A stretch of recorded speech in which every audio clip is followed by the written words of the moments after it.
শিক্ষামন্ত্রী, আপনি যাদেরকে ফার্মের মুরগি বলছেন, এই ফার্মের মুরগিরা রাস্তায় এসেছে বলেই আজকে শিক্ষামন্ত্রী হয়েছেন। এই ফার্মের মুরগিরা রাস্তায় নেমে এসেছে বলেই শিলং থেকে এসে সংবিধান বিশেষজ্ঞ হয়েছে। এই ফার্মের মুরগিরা রাস্তায় এসেছে বলেই আজকে লন্ডন থেকে এসে বাংলাদেশের প্রধানমন্ত্রিত্ব করছে। আমাদের একজন শিক্ষামন্ত্রী আমরা পেয়েছি, স্ট্যান্ডবাজিতে উস্তাদ এবং টেন্ডারবাজিতে উস্তাদ। ক্যামেরা স্ট্যান্ডবাজি, পিয়ার স্ট্যান্ড। মাননীয় শিক্ষামন্ত্রী সব জায়গায় গিয়ে বলে নকল আর চলবে না। 2026-এর শিক্ষার্থীরা আপনাদেরকে দেখিয়ে দিচ্ছে এই স্ট্যান্ডবাজি আর বাংলাদেশে চলবে না। হাঁটু সমান পানিতে, বুক সমান পানিতে 2026 সালের এইচএসসি পরীক্ষার্থীদের আপনি ডুবিয়ে ডুবিয়ে আপনি পরীক্ষা দিতে বাধ্য করেছেন। এবং একটা পরীক্ষার প্রশ্ন আপনি প্রণয়ন করেছেন।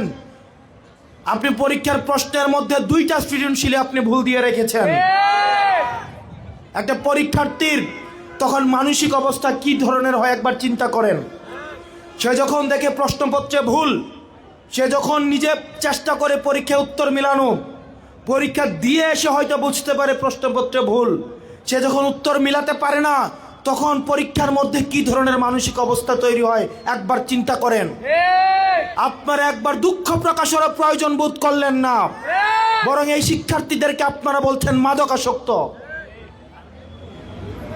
এই শিক্ষামন্ত্রী, আপনি যাদেরকে ফার্মের মুরগি বলছেন, এই ফার্মের মুরগিরা রাস্তায় এসেছে বলেই আজকে শিক্ষামন্ত্রী হয়েছেন।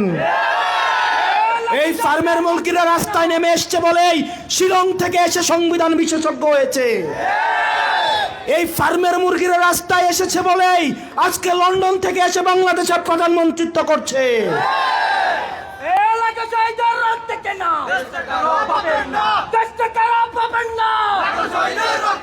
শিক্ষামন্ত্রীকে বলবো, শিক্ষার্থীরা গিনিপিগ নয়। শিক্ষার্থীদেরকে নিয়ে এক্সপেরিমেন্ট বন্ধ করুন। কিছুদিন পর পর একটা জিনিস ইচ্ছা হয়, আপনারা সেটা তাদের উপরে চাপিয়ে দেন, শিক্ষার্থীদের উপরে চাপিয়ে দেন। এই শিক্ষার্থীদের আপনাদের এক্সপেরিমেন্টাল টুল না, যে যখন ইচ্ছে তাদেরকে নিয়ে এক্সপেরিমেন্ট করবেন, এক্সপেরিমেন্ট ফেল করলে আবার সে এক্সপেরিমেন্ট তুলে নেবেন।